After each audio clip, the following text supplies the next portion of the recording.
Sa gitna ng tumitinding tensyon sa Middle East, tatlong malalaking pangyayari ang sabay-sabay na yumanig sa sitwasyon at posibleng magbago ng direksyon ng buong gyera.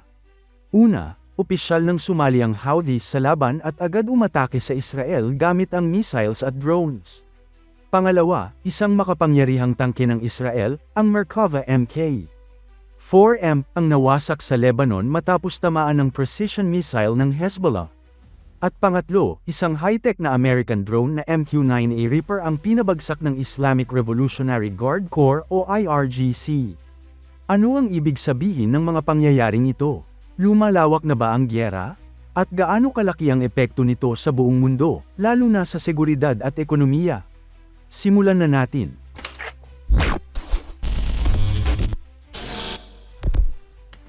Isang malaking development ang nangyari matapos kumpirmahin ng Houthis na opisyal na silang sumali sa gyera na konektado sa Iran.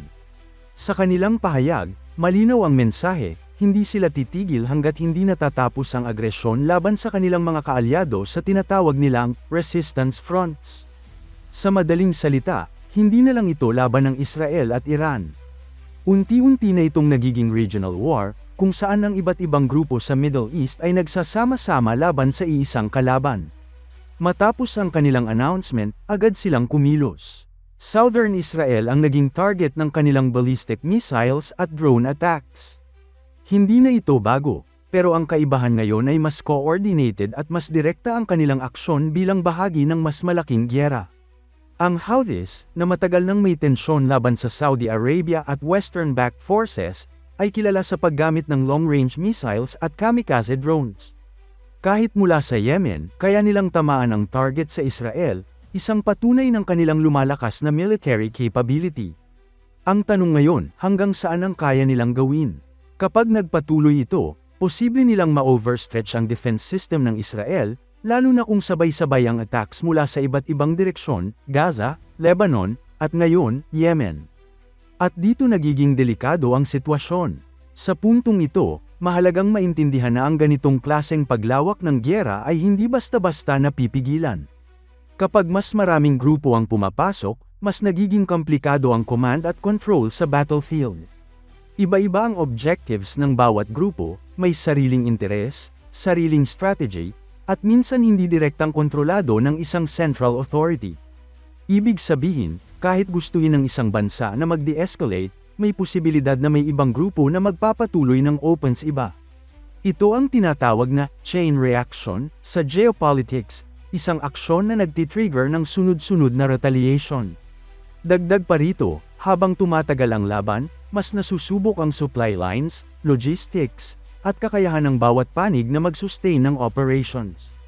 Kung sino ang mas matagal mapagod, militar man o ekonomiya, siya ang posibleng maunang bumigay.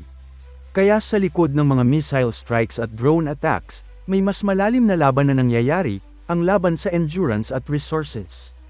Sa isa pang shocking development, naglabas ng footage ang Hezbollah na nagpapakita ng matagumpay nilang pag-atake sa isang Merkava Mk4M, isa sa pinaka-advanced na tangke ng Israel.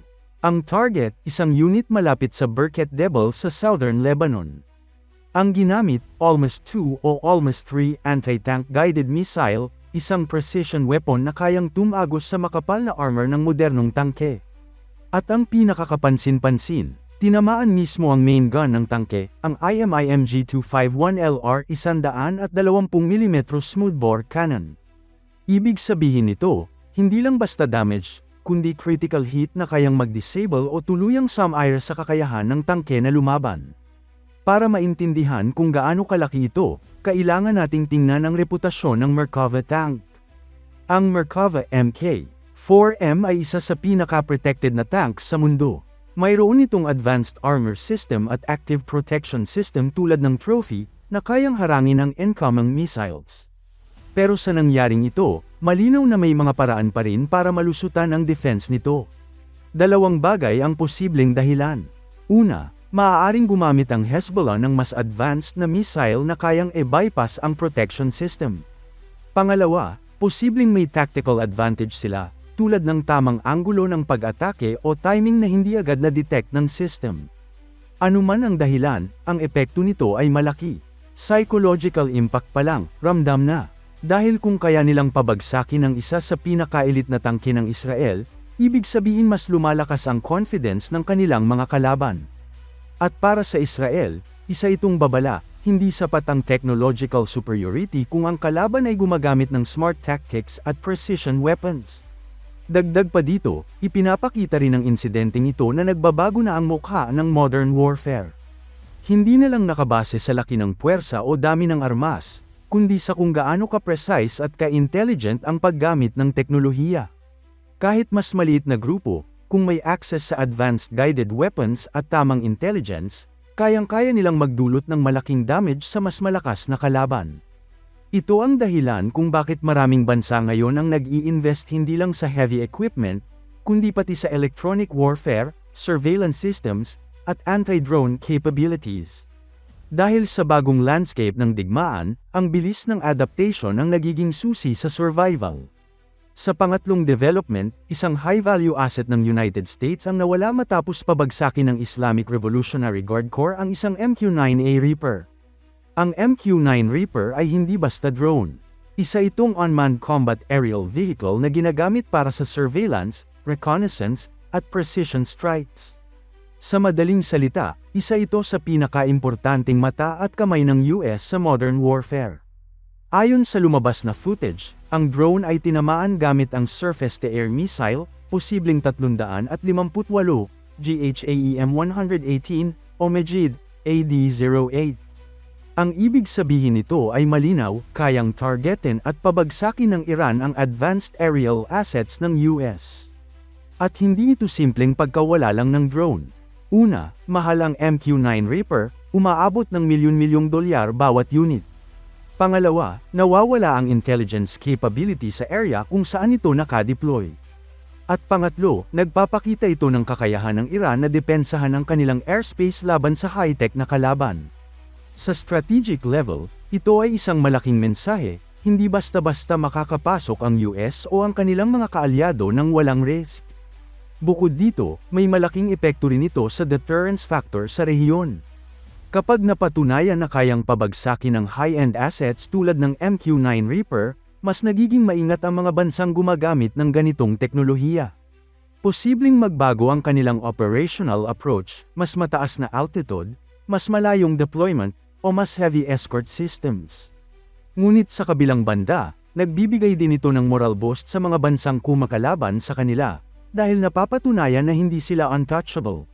Sa ganitong sitwasyon, ang balance of power ay nagiging mas unpredictable, at mas tumataas ang risk ng miscalculation na pwedeng magdulot ng mas malaking eskalasyon. Kapag pinagsama-sama natin ang tatlong pangyayaring ito, isang malinaw na pattern ang makikita. Una, mas maraming grupo ang sumasali, tulad ng Houthis. Pangalawa, mas nagiging epektibo ang mga non-state actors tulad ng Hezbollah laban sa advanced military equipment. At pangatlo, kahit ang mga superpower assets tulad ng US drones ay hindi ligtas. Ibig sabihin, hindi na ito simpleng conflict. Ito ay nagiging multi-front war.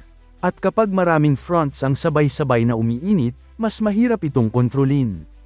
Hindi lang Middle East ang maaapektuhan dito.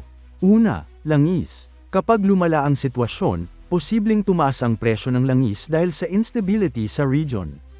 At kapag tumaas ang oil prices, domino effect ito sa buong mundo, kasama na ang Pilipinas.